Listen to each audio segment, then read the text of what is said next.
Like in my life, the biggest one was September 11th. My brother called me and said, turn on the TV. Something stupid. I was on a date and Ian texted me, Manti Te'o doesn't really have a fiance. Like, can you believe I'm going to tell you, Yeah. that belongs in the top 5 news events with 9/11 right there. I mean, it's right there. I was on a boring date. She went to the bathroom. I was texting back and forth with Ian, and like, he's like, he got catfish. I didn't even know what that meant. Like, the same thing happened to me during that COVID. moment rocked my world, Frank. Just oh, it's so my core. Where were you when Manti Te'o got catfished? Unbelievable. Most career advice starts with doing more. Adding things to your calendar, networking more, reaching out more, writing more, thinking more, reading more. In this episode, Frank and I are going to do our damnedest to convince you to do less. This episode is all about the stop doing list, which is something both of us frequently evaluate in our calendars of looking at those things that we are doing that are no longer serving us. We had a lot of fun making this episode. We hope you guys enjoy it. And if you are new to this show, hit subscribe and turn on your notifications. And if you've been listening for a while and you've not given us that 5-star review on Apple Podcasts, please click that 5-star and write some nice comments so we know who did it. You're listening to Let Me Speak to a Manager with Frank Cava and Ian Mathews. What a crock of shit. Yeah, that was hot mic, Sam. You can't say God on the air. Don't worry, nobody's listening anyway. Do it live! I'll write it and we'll do it live! Frankie! Ian, you son of a bitch. Buddy, what is happening? Oh, man, we got a lot of each other this week. I got to tell you. I mean, we are just pounding out podcasts. That's what happens when you get lazy for a month and don't do any. You get a little backlogged. When you go to Greece for a month. Yes, it tends to hurt. But we are talking today about things that we should stop doing. And maybe we lead with this podcast. Maybe that's one of the first things we should just take on, save ourselves 5-6 hours a week. So one of the things you can't stop doing if you're me is pee before you start a podcast. So Ian goes, Frankie, when was the last time you peed? I'm like, just peed a minute ago. He goes, all right, go again. So I went to the bathroom and I squeezed so hard. I was like, I may have pooped a bit. Like as Max says, Max, did you poop? Just a little bit, It's outrageous for a man as large as you to have such a small bladder. But aside from Frank not drinking too much liquid before podcasts, we're going to talk today about things you should stop doing and why really you should create a stop doing list. This has been a big part of my life for about the last 4 years. I'd say I've gotten much better at this. It started with stop doing a corporate career, and then it just kept expanding from there to where there's some days where I don't do much of anything. But right now I'd say I've gotten much better at saying no on a pretty regular basis, where even when I first left MBR, and certainly before when I was in a corporate job, I was pretty bad at this. Anyone who wanted my time, I said yes. Anyone who tried to get in my calendar, I gave them a block. I've gotten much better at pushing things off and looking at my time and saying, I could probably stop doing that. So what I would argue is it's probably not completely accurate. And I think as a younger person, what we look at is, I must say yes, I must do, I must please. But anybody who has an ability to focus has an ability to say no to things. So I meet a lot of people in my line of work who never finished college. And to me, that's an inability to block things out and just do it. Like there's a tunnel vision part of anyone who's successful or accomplished anything where they can conjure this. And I think, Ian, knowing you from stories, like you used to be really disciplined with going to the library, and then you'd be really disciplined with partying, but you knew that both had a time, and you knew that ultimately you had a goal, and you blocked a bunch of other crap out and you did things. So don't give ourselves credit for having a not do list a lot of times, because we take for granted that we do this. But anybody that I've seen who is successful has done this at a very high level. There's another side of this that I think is relevant to bring up early. The society today forces you, because we all have one of these, a cell phone. It almost makes it incredibly difficult to not get sidetracked. So one of the things that we're going to talk about here is news stories that you have broken to me since we've been friends, because I wasn't paying attention. You're like, Frankie, are you seeing this? I'm like, nope. And vice versa. There's been different times where I've called you up and said, are you watching CNBC? You're like, nah, I'm on a blackout.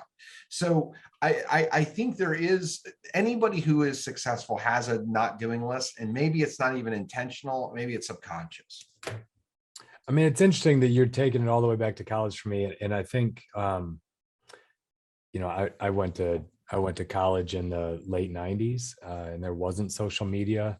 No one really had a cell phone even. So there wasn't really much, you didn't have that digital distraction. But I think I learned some of this ignoring distractions by going to college. I lived in a fraternity house with 50 guys, and there were like 3 engineering majors. Everyone had blow-off majors. They were on their second, third, some on their fourth or fifth major. They just kept getting progressively easier until they were in the major of a middle linebacker. And one of Ian's best friends and college roommates from the fraternity house still hasn't finished college. Wasn't even going to class. Was Correct. Living in the fraternity, and he was my roommate. And so, Frankie, I think it's like a big physical manifestation of what social media and smartphones are. I would have to walk from room 12 to get out of the house. I would have to walk by 11, 10, 9, 8. And in most cases, almost every room door was open. You'd walk by one room and they're playing PlayStation. You walk by the next room, they're watching Shawshank Redemption. You walk by the next room and there's 4 girls in there and they're listening to music and drinking beer. And every room you walk by is another distraction that could keep me from that would convince me to take my backpack off and say, F it, I'm not going to class. That looks way better. And I had to learn the discipline to just walk past all that shit and go to class, because let's face it, most of the guys in my fraternity were not in as demanding of class as I was, and that took as much discipline.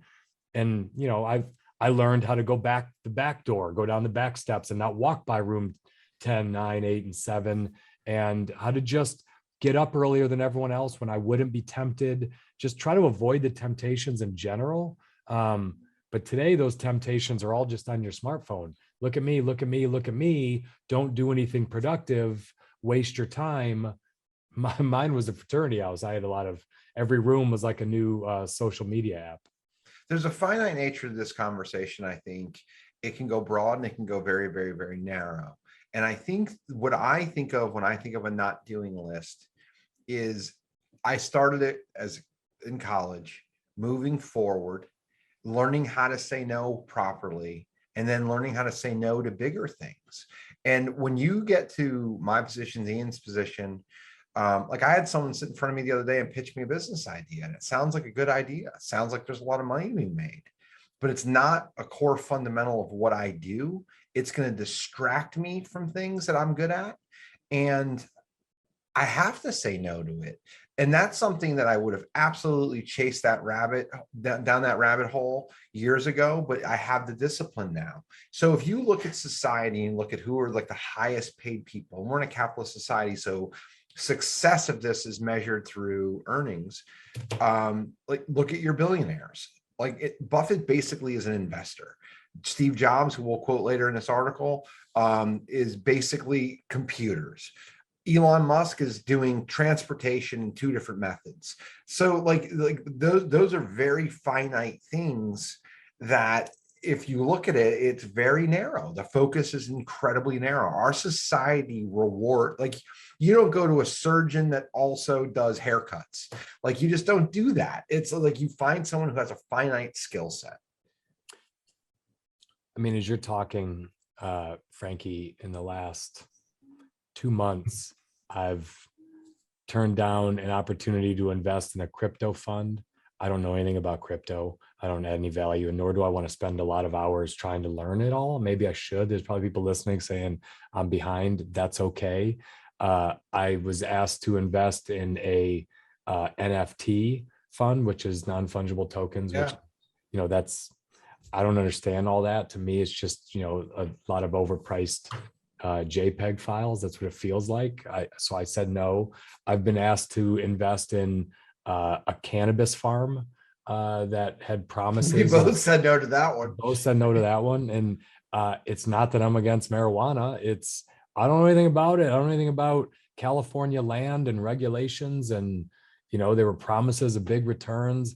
I just didn't understand it. And I didn't want to, I just didn't want to have to spend the time. So it's, Warren Buffett always says that he passes on a lot of things, and that's because he has a very narrow window of things that he's an expert in, and he tries to stay in that range. And he always quotes Ted Williams wrote, in my opinion, the greatest book on hitting ever written, the science of hitting, and it's his big thing. He has this strike zone, and he was doing this 50 years before anyone was doing this, but he went and he hired someone to go watch all of his games and give him a strike zone, a box in the strike zone, and show him what his batting average was for high and inside, middle inside, low and inside, low, middle, middle, middle. It's a quadrant with 9 boxes.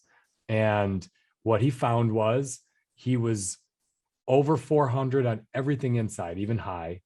He hit like 150 on low and outside, which everyone does. You beat that ball, it's a strike, but you beat that ball into the ground, it turns into a ground ball every time. And so what Ted Williams says, the biggest thing that he did better than everyone else is he knew his strike zone. He knew what he hit hard, and he didn't swing at anything else. He passed. Even though it was a strike, he was just very disciplined that out of those 9 boxes, 7 of them, he hit over 300, and he swung at those 7 boxes. And the other 2, he didn't swing at them. And he said, look, maybe some people hit those pitches really hard. I don't. They're not my strikes. So all I do is look for my pitch. And if it's not there, I don't swing. And for those of you that maybe aren't sports aficionados, Ted Williams was the last person to bat over 400, and it was like almost 70 years ago. Largely believed to be the greatest baseball hitter of all time. Right. And for a Red Sox fan, I'm sure you're happy I brought him up. Oh, yeah, of course. The splendid Splinter, also the greatest nickname in hitting ever. I think one of the saddest things that I ever see in life are old people that are still stretching or striving, or there's a scheme. Hey, I know a guy. Like, you hear those types of things, and it's like you don't have the fundamental skills or you haven't built the fundamental pieces into your life where you get a chance to say no. I think saying no is discretionary, and it's something you grow into if you deserve to grow into it. And it happens through schooling for me, job opportunities, honesty. I'm not good at this. I'm going to say no to it. I'm going to take a strike, even though it's a strike. I can't hit it as well as I can hit these other 7 strikes. And that's what you get to. And what it manifests into in 70, 60, 70, 80-year-olds, if they can still remember, is there's like a feeling of loss because you're always chasing. But for people who don't always chase and can kind of get their arms around this, there's a real sense to me of accomplishment. So I think the first thing that I'd like to delve into here is, and why so many people struggle with creating a stop doing list is what's really behind it psychologically. Yep. And I think there's a very strong role that regret plays, or at least the fear that I might have regret, and FOMO, fear of missing out. I think I think that drives people to make decisions that might not be in their best interest, because in their mind, they're thinking, what if I say no and this thing really works out? Or, what if, and that person, what if I say no and everyone has an amazing time? What if I say no and everyone makes a ton of money on this deal? Or, the fear of missing out even plays out of, this is really how Facebook's become a $2 trillion company. It's, I have to always be looking to see what someone else is doing, because they might be having the time of their life and I don't know about it. And I think that's how people get addicted to looking at Facebook, to looking at Instagram, to looking at Twitter. I can't stop that dopamine hit of, if I'm not paying attention, someone might have done something amazing that I didn't see. Time Magazine did a study and they found that 3/4 of young adults report that they experience FOMO on a daily basis. And I don't know, I've certainly done things because of FOMO. There's no doubt about it. I don't know that I've ever felt that compelled where I've felt it always around me. I don't know. That, in my opinion, I think regret and FOMO have a lot to do with why people say yes too often to things. You're one of the people who's really helped me understand living in the moment, right? Like I've complimented you on that over the years. You're like, hey, this isn't the season of abs. I got kids. I'm playing baseball. We're going to have ice cream. Like you know where you're at and you enjoy it. And if you listen to Ian tell stories about college, he partied his ass off in college because he knew that that was the time to do it. But he also knew, like, you didn't do that Monday through Thursday at GE. But when he was young, you could do it on Thursday night because he picked his spots and he always did it in a way that made a lot of sense. And it was part of a broader context. You're also not somebody who has fallen prey to social media. You use social media as a tool. You don't react to it. But that doesn't surprise me based upon your body of work, because that's kind of who you are and how you handle inputs, right? So what social media has done and done an incredible job of, and if you haven't seen the movie, The Social Impact, you should. I have. Yeah. Oh, I'm saying that to anybody who might be listening as well, but it's a great movie. And what they tell you about is all the little things they do, like through alerts or through, like, I have a smartwatch because I like to track the fitness stuff that I do throughout the course of the day. And the smartwatch, like, the settings keep changing and I get alerts from things I don't even care about. And it's because they want you to go look at that stuff. So one of the things that was like popular when I was younger, maybe 10, 20 years ago, was like a news blackout. You'd hear people say, hey, I'm taking a news blackout. It's harder now because, like, literally your watch tells you like something's happening. But a news blackout to me, this is going to take a second, but I won't explain it. When I was a kid in elementary school, my teachers would always talk about current events. And I remember in the 6th grade, I was awarded because I won a current events contest.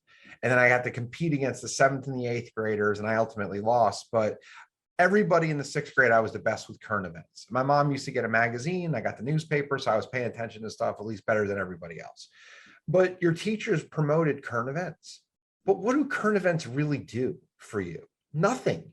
They're just things that get you distracted. And when you get a little bit older, what you learn is if you turn off current events, the really big ones happen. Like in my life, the biggest one was September 11th. My brother called me and said, turn on the TV. Something stupid. I was on a date and Ian texted me, Manti Te'o doesn't really have a fiance. Like, can you believe I'm going to tell you, Yeah. that belongs in the top 5 news events with 9/11 right there. I mean, it's right there. I was on a boring date. She went to the bathroom. I was texting back and forth with Ian, and he's like, he got catfish. I didn't even know what that meant. Like, and the same thing happened to me during That COVID. moment rocked my world, Frank. Just Oh, it's took so me to my funny. core. Where were you when Manti Te'o got catfished? Unbelievable. But another one was like during COVID, I like lived with CNBC on, and I started to feel, I told Ian this, like when the market was going down, it would all be red. On red days, I felt like shit. And on green days, I felt better, but it didn't impact me in any way. So I shut the TV off for a while. I really haven't turned it back on since. Ian calls me up. He's like, "You watching GameStop?" I'm like, "No." Like, he had to explain it to me. But in 8 minutes, I was caught up. Now, society trains you to think that you're a lesser person if you're not paying attention to these things. But what I'm telling you is that's wrong. Like, who cares? It's just like, tell me what happened on this date 20 years ago. You can't without like really doing some research. So like, to me, the way to win this is to divorce yourself from the feeling of I must have every bit of input. And it's the way that you had to walk down the back staircase at your fraternity house. Every piece of input in those 11 rooms is a distraction to get to school. I'm going to take the fire exit, and I'm going to go to class. And so yes, I like to party, and yes, I got decent grades in an engineering school. But that's like all I did. So for me, my college, so I think you have to compartmentalize a little bit. So I didn't want to flunk out, A. I didn't want to regret that I didn't have a great time in college. And I loved going out. I loved being with my friends. I loved parties. I liked girls. I liked all that. I wanted to be in that mix. And if you, the second part of that is you're consuming a lot of calories of beer. So you do need to work out or you end up weighing 250 pounds. So I needed exercise. So like, it was those three things. That was it. I didn't screw around a lot. I didn't have a video game system in my room most that I can remember. I didn't sit around and watch daytime TV. I got up early. I went to the library all goddamn day, and I went to every party I could possibly go to, and I worked out. That's how I spent my college. And I didn't do other things because I quickly realized if I'm letting all of those other time wasters get involved, I'm either not going to be as social as I want to be, which was incredibly important to me, and I'm not going to get decent grades. I can't do all of it. And Frank, that mentality. So my first apartments in Chicago, right after I graduated, when I was working at GE, and I was so stressed, I was working a million hours. But I still was young, single, in my early 20s. I lived in one of the coolest cities in the world. I wanted to go out on Fridays and Saturdays and have a great time. I wanted to go be social. So I didn't have I had a TV, but it didn't have cable. I had 2, 4, and 7, and it was scratchy. It was hilarious. People come over and be like, "Turn on the TV." I'm like, "Yeah, good luck." It was like one of the clickers. It was so old. And I just lived in these crappy apartments. And part of the reason was I didn't want to feel comfortable in my apartment. I wanted to either be in the office, I would either be at GE, or I'd be out with my friends. But my apartment was the worst. Like the AC didn't work. I would sweat my ass off in the summer, and the heat didn't work, so I was cold. But those two first places were hilariously terrible places to live because I didn't want to get comfortable just being, sedentary and sitting around on my ass. I was focused. I'm going to kick ass at GE, and I'm going to have an amazing time in Chicago. And that's about all I'm going to do. Like that's what I'm focused on. Right. And we started this by saying in the beginning of your career, you weren't good at it, but you were. Now we're getting into the nuanced detail of once you get into your career, then you have to even be more selective. Like you have to, like, what are the things that are, walking past those 11 other fraternity rooms, and how do you continue to whittle things down?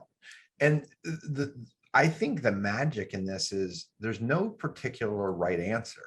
There's no way to get this 100% right all of the time. It's kind of a body of work that's constantly in motion, and you have to do your best to navigate it. Like someone who I listen to, and Ian and I both like, we both met, is Gary Vee. He talks about missing out on Uber. That's a pretty big miss. But he got like 15 or 20 other ones incredibly right. So like we always focus on the ones that we miss, but you might be forsaking the other 10 to 20 things you got incredibly right. Yeah, but he didn't miss Facebook, and he didn't miss Twitter. That's right. Instagram. I mean, he didn't miss any of those early. Nope. He did pretty well with it. So that's it. It's that in our half-ass research, there are hundreds of studies showing that people that spend an inordinate amount of time on social media are unhappier than people who don't.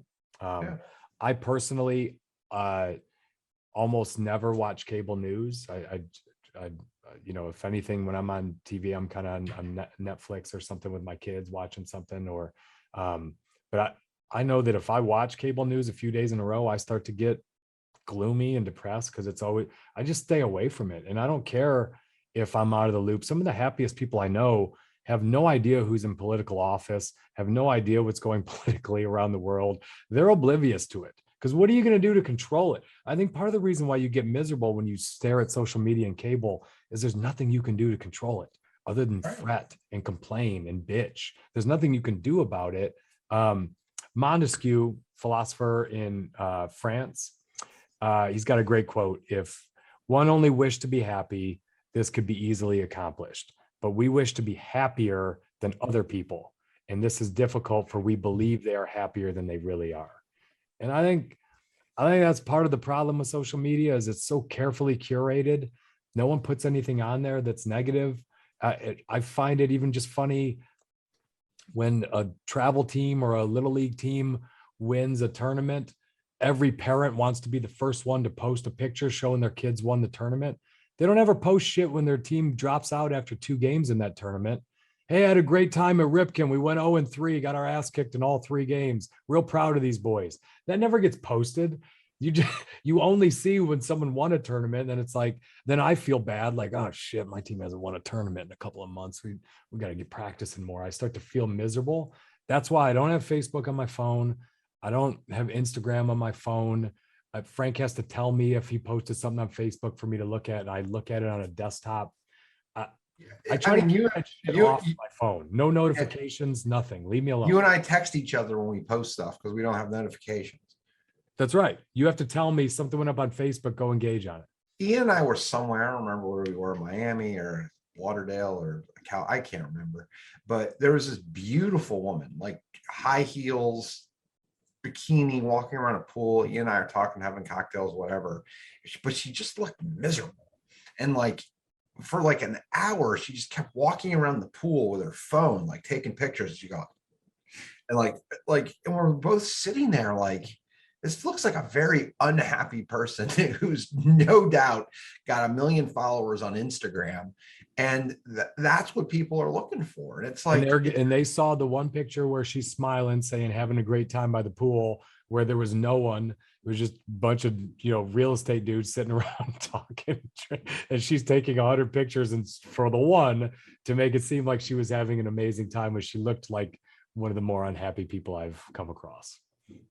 So I think to me, I talk a little bit about really having your big boxes that you focus on. Today in my life, I don't party much at all, and that I'm married, I got kids, but I do spend a lot of time on fields, and I spend a lot of time coaching and going to watch my kids. I sit and I watch entire practices. I love it. I soak it up. I'm in tournaments all weekends. That's one of my big boxes. And that's one of the areas of my time when I'm considering, can I take this on? One of the first thoughts in my head is, will this interfere with that? Because I only have a window of 5 or 6 years where my kids are in that cool age where you can coach them, be on the field a lot, and then you kind of give them away to the high school coaches. But for me, any new venture, any new opportunity, anything I say yes to, it can't break that momentum I have going with my kids. That's just where I'm at right now. And so that, to me, it's the, do you know who Wilfredo Pareto is, Frankie? I don't. He's Italian. You should know this guy. He's Paisan. Yeah. He didn't make the first pizza. You would know that guy's name. I'll guarantee you that. So did you say Pareto? Pareto, yeah. Oh yeah. I was like, wait, who the hell is he talking about? Prego? So the Pareto principle. So Wilfredo Pareto was he was like an economist in Italy hundreds of years ago, and he studied who owned all the land in Italy. And what he found was 80% of the land was owned by 20% of the people. And he was so fascinated by this metric that he went and started studying if it held to other things, offices, stocks, companies. He looked at all kinds of different things as an economist, and he found that the 80-20 rule pretty much fit, whereas 80% of outcomes come from 20% of our efforts. And so I've always just looked at this as 80% of the stuff that I do in a day, the tasks that I do, don't move the needle and don't matter. And so what are the big things that I should be spending my time that are going to drive real outcomes for me personally and my team, my company, whatever else I'm doing? So to me, the 80-20 principle is kind of tired at this point because I've been hearing it for years. But if you've never heard of it, it's really something you should pay attention to, and you should focus on it. So I have built a fairly sizable portfolio of rentals in a very, very, very narrow lane. And we've added things to it, but in very narrow focuses in one particular market. Now, Ian and I have talked about us going into Virginia Beach and doing things along those lines, and we're going to do them, but the timing is right on it. But there's a world out there, and the first thing you have to kind of do is get a foothold on it. And then once you get a foothold on it, if you can really master it, that's where something good starts to happen. And Facebook, all these other inputs, news, that stuff can all pull you away from it. Opportunities, like I can tell if someone's a good real estate investor based upon where they do their deals. So like I have a guy who's an educator who has my cell phone number. He called me up. He's like, hey, I'm going to do a deal in Orange, Virginia. It's in the middle of nowhere. Yeah. This guy lives. This is not Orange County, California. This is Orange County, Virginia. Correct. Population 412. Yes. With 2 subways. But the point is he lives in Virginia Beach, which is an hour from me. And this is an hour further. So this is a deal that's 2 hours away. And he's like, I'm going to do this deal. It's an incredible deal. I'm like, you have no lead flow. If you're saying yes to a deal in Orange, he's like, well, you can make like 60 grand. I'm like, you're going to spend 100 hours in the car. Like, I don't want to do it. He's like, well, you're closer than me. I'm like, no, that's not for us. So that's a really nuanced example of something we would say no to. Now, this guy has a huge social media following. He probably posted this to a ton of people, but our company is way bigger. Our assets are larger because we say no to deals in Orange, Virginia, because there's tons of stuff right here in Richmond that we can actually just do a better job on. And this manifests in so many different ways, but you have to be able to do this. You know, I think focus is so critical for a company, and we learned this. So I worked for 2 big companies. One of them, General Electric, Does everything. Didn't work. And that GE made, their brand was heavy industrials, motors, generators, turbines, aircraft engines, big stuff, locomotive engines. That's what you think of GE. That's classic GE. I think of light bulbs. I think of appliances. Thomas Edison, right? Yeah, things around the house. Yeah, JP Morgan. You think about like the old school and bringing it all up. That's what made that company. But they turned around during the financial crisis and they were like, shit, we own mortgages in Eastern Europe.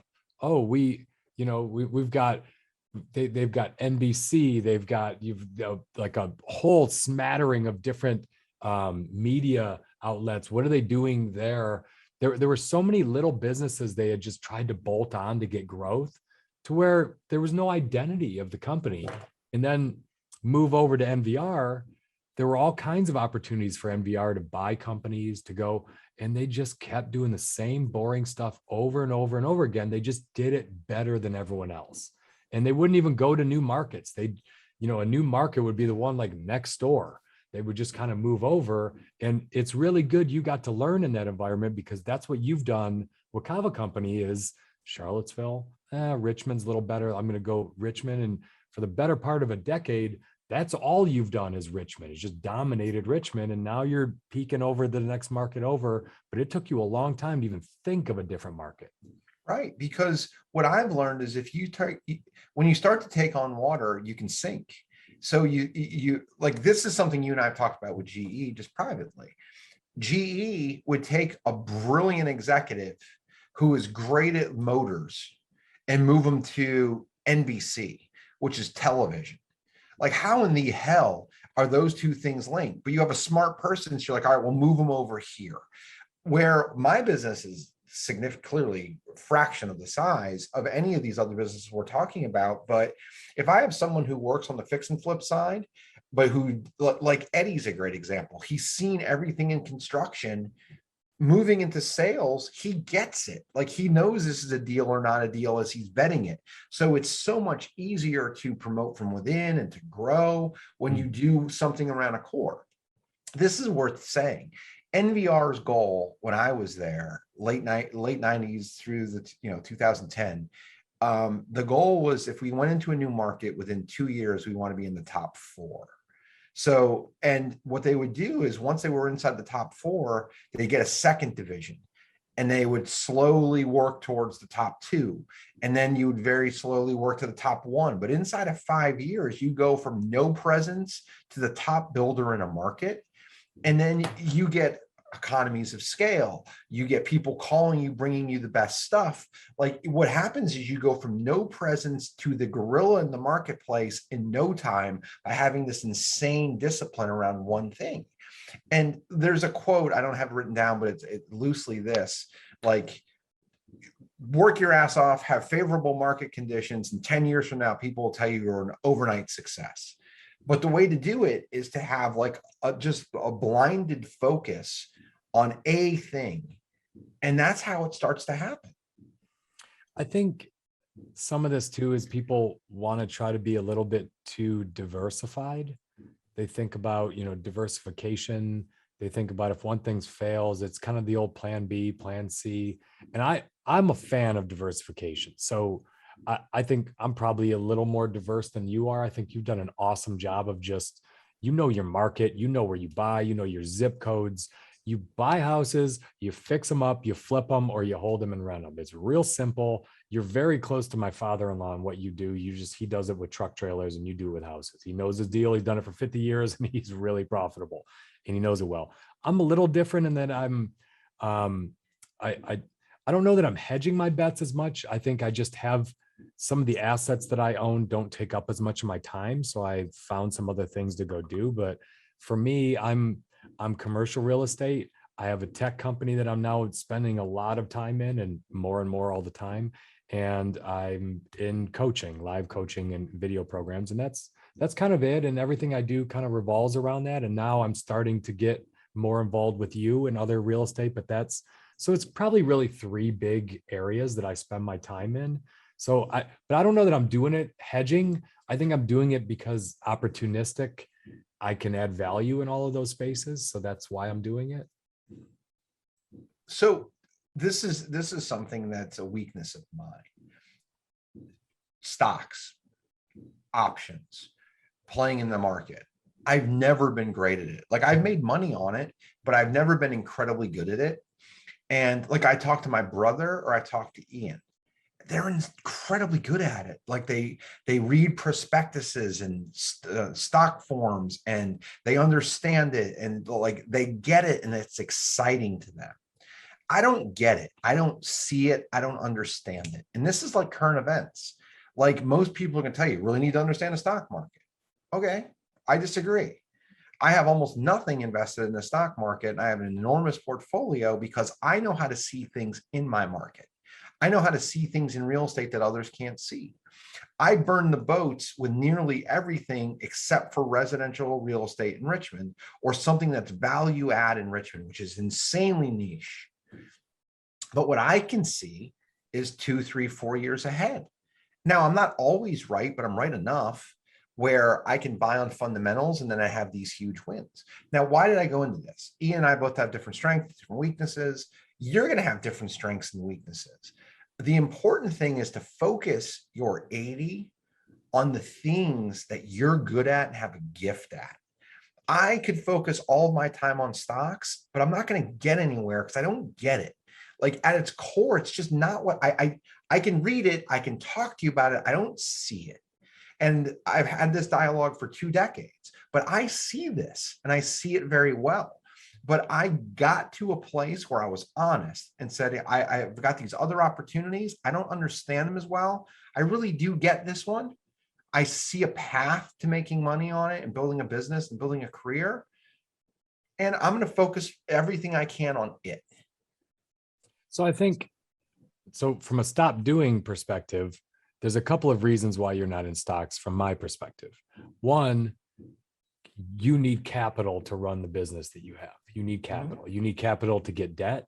You need capital to acquire new land. You need capital to run your business. And putting money into stocks where you could get a return and spend some time thinking about it would dilute your ability to grow your core business, which I think is higher margin and certainly a better tax advantaged position for yourself. But I also think, you are in a position where you are so close to a certain asset class that you understand what's underpriced and overpriced. And I think that's very important. So if we're just going to talk about investing, I think I'm not the world's greatest investor. I'm pretty good. I've done well in stocks. I think I've looked at them hard enough and read enough quarterly reports, read enough annual reports. I pay attention to it because it's interesting to me. I like it. I enjoy it. I enjoy businesses, how they're run, that I think I can normally find an underpriced or an overpriced equity. Now, I'm not the greatest. I'm not saying I'm Wall Street caliber. I'm not as good as you are at real estate. But part of that for me, I've done well because I think I normally know when to just calm down and say, okay, the market just collapsed, but these things are really cheap. And I was buying a lot in March of last year, but you're the same way. If you and I both have $1 million of cash and COVID happens in March or April, you were really good at saying, that's some cheap real estate. I'm going to go snag it up. And I think I was pretty good at saying that stock should not have dropped 50%. I'm jumping in on that. We both did the same thing. You just have an expertise in one area and I have an expertise in a little bit different area. But the do not do list is this. I don't feel like I'm missing out because you're making money in the stock market. I'm the only person on earth who's lost money between 2005 and 2015 on Apple stock. I always sold it at the wrong time. So Ian's making money in Wall Street. I talked to Ian about what he's investing in, what he sees, what he thinks. I don't hang up and say, I need to call my broker and put money into these stocks. What I do is I take that information and synthesize it against what I'm good at. He's seeing patterns. He's seeing opportunities. He's seeing things and he's smart. Inside of my area of focus, where do I see these things? Where does that work? Where does it not work? But as a younger person, I would have hung up the phone and thought, I need to get into stocks like Ian. As someone who's figured out how to put blinders on, I don't worry about that. I take that as input that I can now focus into what I'm good at. So, but that's a very big shift from where I was as a kid. But what it's led me to is to be insanely disciplined in where I spend my time, because that's where my expertise is. So, also with that capital, because capital is limited, Frank's done well for himself. He doesn't have unlimited capital to fund his business. And clearly he's doing a podcast with me. He's not done that well. Obviously he's dragging along, hanging out with me. But if you think about, so I just mentioned how I'm kind of spreading myself around a little bit right now, 3 or 4 big things I'm focused on. But for 10 years before that, I was all in on one company. And that's because I owned a lot of stock. And like you, Frank, I could see that our stock was underpriced. I knew how well things were going. I knew our sales pace. I knew how bad we were beating up our competition. I was an insider, which is why I wasn't allowed to talk about how good we were doing, because as an executive insider, that's illegal to talk about. I knew so much that it would be illegal to tell people how good we were doing. So if I'm in a company like that, I went all in. I worked as hard as I could. I went for every promotion. I wanted to gobble up as much stock as I could because I could see that we were underpriced. And I also didn't sell that stock for 10 years. I didn't sell it so I could go buy some real estate and be an investor, or go do something that I wasn't invested enough, didn't know. So I turned down opportunities to do other things and kept it all in on that, because I knew that it was going to grow substantially from an investing perspective, which is not unlike what you're doing with Cava companies. When you have extra capital, you dump it back into your business because it's working, it's profitable, it's high margin, it's doing really well. Yeah. I think if we take this from micro to macro a little bit, what Ian and I are talking about is we've found relative success. And the way that we did it is, the first thing is we put ourselves in a position and around people or at companies that had inertia, that would teach us, that would help us. We were focused on being as good as we could in those roles. And then as we branched out and did things on our own, we tried to be very disciplined around the things that made the needle move the most. Now, an example of this in my business is I could have realized immediate profit on properties that I held, but I held the properties because I wasn't looking to win right this minute. I was looking to give myself a longer term horizon and have income coming in for a while. And with every property I hold, I get to get the income, but I get depreciation, I get all these other things that start to add up, and it changes it from how much you earn to how much you actually keep. And that's the important part. That's the best thing about real estate. It's almost owning a dividend stock. So but what has to happen is a lot of focus in the home building sector brought me here. Learning everything I could about this particular sector gave me an incredible opportunity to do this.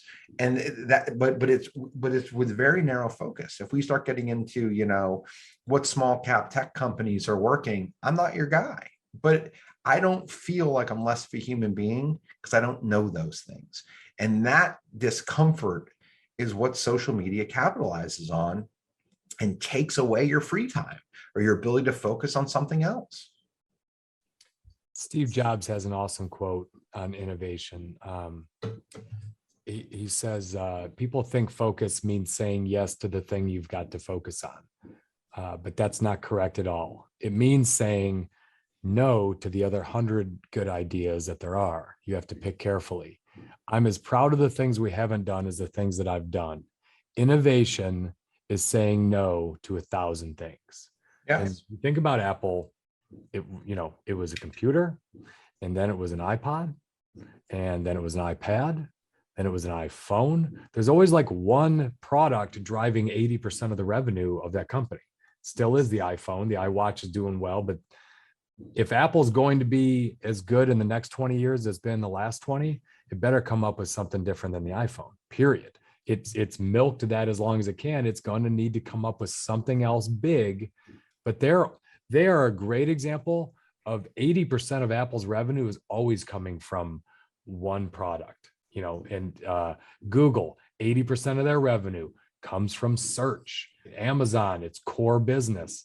All of these companies have all these little side businesses all over, but there's always some cash cow milking it. And the side business is what you're hoping is if you start 20 of them, one becomes the future's cash cow when the one you have today runs dry. That's kind of what they're doing.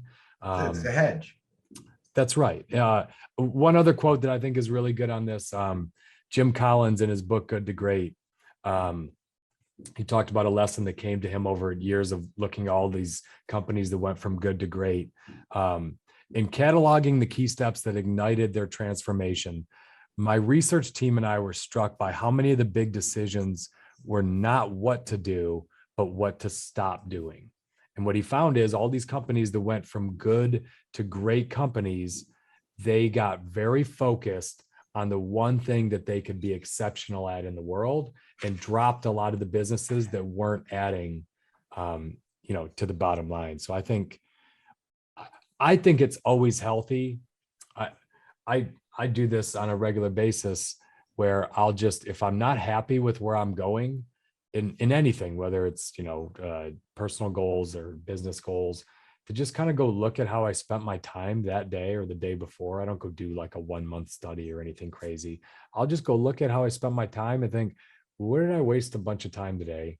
And what can I just stop doing? What can I get rid of? What can I What can I take off of my plate so that it focuses me on something else? It is an incredibly healthy exercise to go through. And I've done this as a manager. I've done this before where I sit down with my team and say, what's our one big thing? What's our one big focus? Okay, good. We're all in agreement. What kind of things do we need to stop doing so you have more time to focus on our one thing? If you just do that little drill, those 2 questions, if you get your team to all agree what is the one big thing we're working on, and 2, what's in your way of spending more time on that? And am I the reason? Did I put some policy in place, some process, some regular meeting on your schedule? Do I have you filling out some report that's not adding to our one big thing? What can I kill? What can I take away? It is such a liberating exercise to do with teams. Every time I've ever done this, it is so liberating to them that someone actually listened. And when you go take it away, when you go say, you know what, you're right. We needed to measure that 5 years ago. That's a stupid metric. Let's kill it. Can we kill that report? Let's quit talking about it. I won't look at it anymore. Man, that just jazzes up a team. When you take away that kind of wind, or at least even if it's perceived for them to be wind in their face, of their sailboat, man, it can really jazz a team up. So I'm going to go in a slightly different direction, and I want to end with the questions that we have on here. Steve Jobs, back when he was still alive, God rest his soul. Yeah, long since dead. Did a commencement speech in 2005 at Stanford, and it's a great speech. And when it came out, I watched it a bunch of times. But he has in there kind of the tagline is "Stay hungry and stay foolish." And I actually have on the wall in my office a really cool painting with that saying on it. And what it is to kind of what Ian was talking about staying focused on things that you like and you're jazzed about. And what Steve Jobs does in a 16-minute commencement speech is talks about how he got re-impassioned. And so he started Apple, was ousted, had to reinvent himself, came up with a company called Next. Then it was Pixar. And then Pixar, ultimately, he went back to Apple and invented the iPhone. And this is someone who revolutionized our lives. And saying no to things was critically important, but having things you're excited about are important. And Ian talked about the 2 questions. We have it in our outline, the 3 questions. What are you deeply passionate about? I talked about this. What are you genetically coded for? And what makes economic sense? Like, those are 3 questions that you should constantly think about if you're trying to say no to things to get somewhere where you're not. And I do not want to discount the second one of what are you genetically coded for? Ian and I did an interview podcast, like how we prep for an interview. I won damn near every interview I've ever been in. My prep is very different than Ian's. It's not like I wasn't prepared, he was, or vice versa. It's not how I prepare to be ready. It's different. Ian's a reader. I'm a feeler. I touch, I talk. Doesn't mean one approach is wrong. It means that that's the approach for me. Now, if I was trying to copy Ian, I wouldn't be as successful because it's not how I'm genetically coded. But I'm honest with that. I'm okay with it. I can't write as well as Ian does. So we let him write. I find real estate deals he can. I go find the deals. Like, that's how this stuff all comes together. But if you're not comfortable in your own skin, society, social media will tell you to go chase shit. And what I'm telling you is be honest about it. And I'll close with this, Ian, and I'll let you wrap. I was listening to a guy named John Burley. He had a book series when I got into real estate investing. And I like John Burley. I've met him. I know him. He doesn't have a huge popular name, but if you Google him, you'll find him. And I remember sitting in a pool with the earphones in, listening to him, and he talked about how he was an accountant and how being an accountant gave him an advantage. And I remember thinking, like, man, I wish I was an accountant. I wish I was John Burley. And I stopped and I said, I'm not an accountant. I barely got a C in accounting. I'm terrible at accounting. But what I am is a lot of things he isn't. This guy is successful being an accountant. I work for the best builder in the world. How can I not be successful? Like, he's got a disadvantage against me. And when I made that shift in my head, shit took off.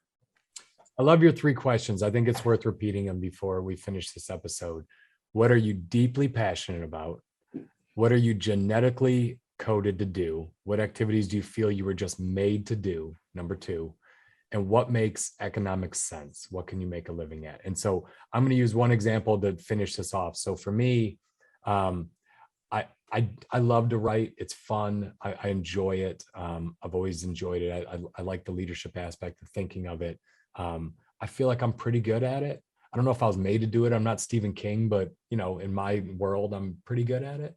But I have not written. So I worked my butt off to get a contract with Forbes, and I wrote for them for 2 years, and I did really well. I got some really well-read articles on that site, but I haven't written one article for them all year. I've not written anything for Forbes. And the reason being, it takes me like 8 hours to write an article for Forbes, to think about it, to outline it, to edit it, to get it up onto their website. It's a lot of work, and it doesn't make a lot of economic sense, because for those hours, the things that I mentioned I was doing earlier, commercial real estate, deals with you, keep, the upside of those things that I brought up is so significantly higher than writing that I've just stopped doing it. So yeah, I'm passionate about it. Yeah, I like it. Yeah, I'm encoded for it. I have better opportunities. So the thing I would just leave everyone with is, sometimes you've got a good thing you're doing and you're spending time on it by habit. Forbes was that for me, but there's much better ways you could be doing. And a lot of people don't stop to think, yeah, I've got it good. Could I have better? So I would tell you, use a stop doing list so you can trade good for better. Right. And I've just not found a better use of my time than podcasting with you, Frankie. So I'm not going to drop you yet. I'm going to keep this on my keep doing list. Making a discretionary choice that serves you is what this boils down to. That's it. That's it. Yeah. Great episode, Frankie. Talk to you soon, pal. Subscribe, y'all. Give us a 5-star review. Peace.